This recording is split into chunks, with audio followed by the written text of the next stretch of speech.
Ha? Ako? Kuy pasawag ko. Ano? Amin kayo na ito. Bukod sa tulang anak kumangod ko. Okay na yung dala mo. Pagkabos? Kuy, dala mo Dala mo. Tubutin ka, okay.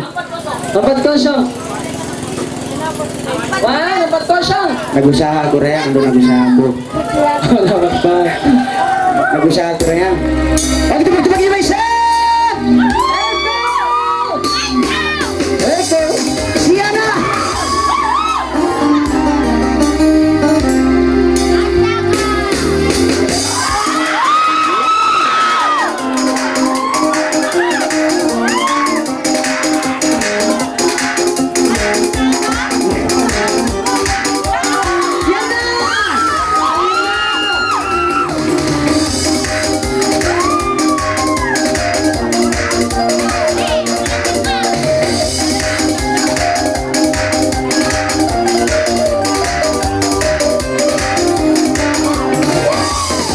Ngalay-ngalay, pero hibog ng